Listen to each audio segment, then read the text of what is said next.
Bedtime favorites, Lilo and Stitch. Doggone it, Stitch.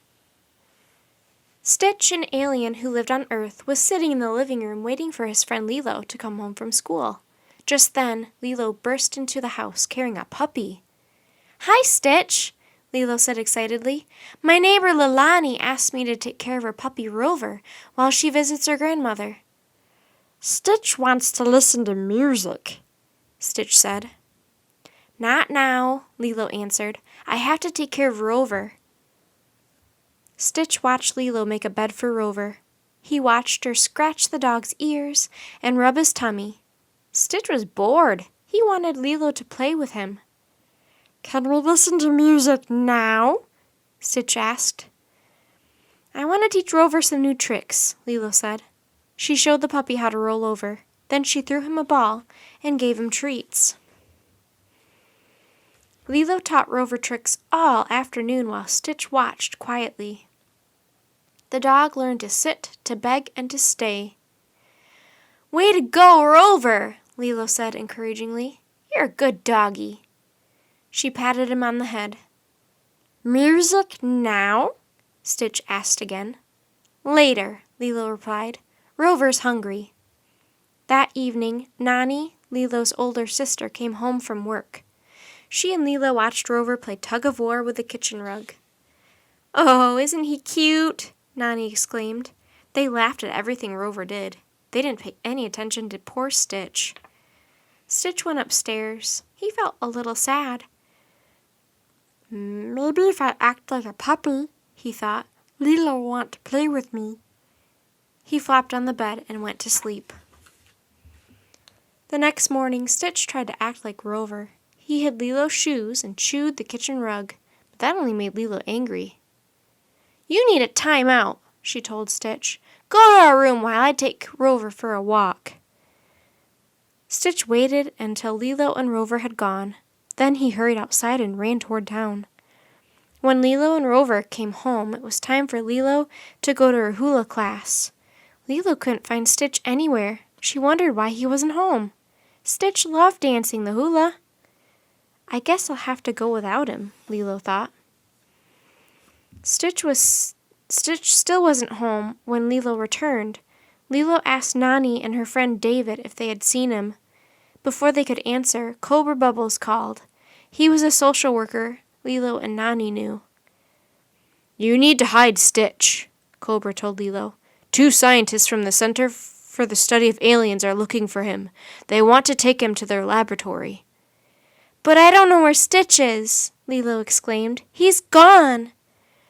"Well, I suggest you find him before the scientists do," Cobra replied. Lilo and Nani went to town to look for Stitch. David drove to the beach to search. "Stitch has been acting weird all day," Lilo told Nani. "His badness level was way up. He hid my shoes and chewed the rug. He acted just like Rover." Suddenly Lilo knew where Stitch had gone.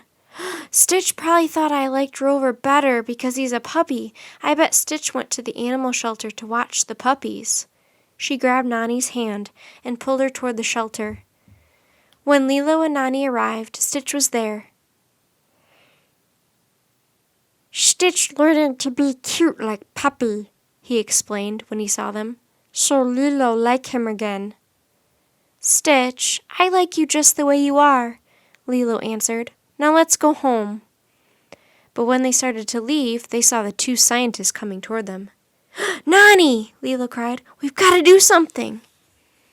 Nani spotted two dust mops in the shelter closet. She tied the mops onto Stitch so he looked like a long-haired puppy. Lilo put a leash on Stitch, and they walked slowly out of the shelter and past the scientists. The scientists watched Stitch suspiciously. Just then, Cobra Bubbles and David drove up. "Hey, scientists!" David called. "We just saw an alien heading out to sea. You'd better hurry if you want to catch it. Hop in and we'll take you there." The scientists jumped into the car and Cobra Bubbles and David sped off. Stitch was safe. Lilo, Nani, and Stitch went home, where Rover was waiting patiently. Stitch went over to the dog and pointed to his paw.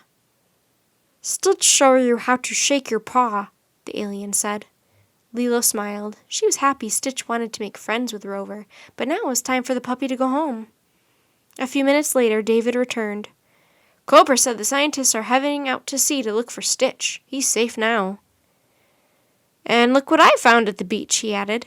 He lifted a kitten out of the bag and set her on the floor. The kitten began to explore the room. After a few minutes, David left to go to work. How cute, Lilo said. Stitch watched everyone play with the kitten. Then the kitten spotted the alien and ran to him. Stitch scooped her up and gave her a big hug. The kitten was soft and cuddly. She began to purr. Stitch found some string and began to play with the kitten. She darted this way and that, trying to grab the end as Stitch moved it around. Then the alien took the kitten outside. Stitch teach you tricks now, he said. He taught the kitten to come when he called and to stay in one spot. Lilo watched from the window. Stitch is really good at having a pet, she said. Nani glanced outside. Yes, he seems happy, she remarked. After a while, it was time to eat. Dinner! Lilo called.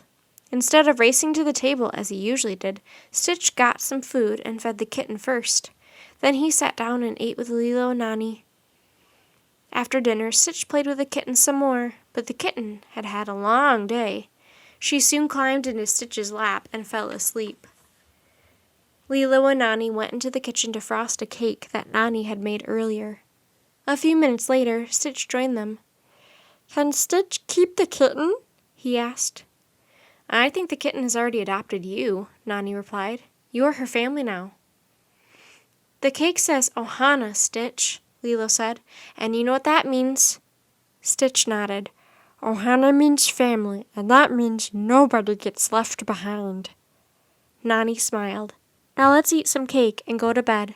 Tomorrow we have to show the kitten her new neighborhood. The end.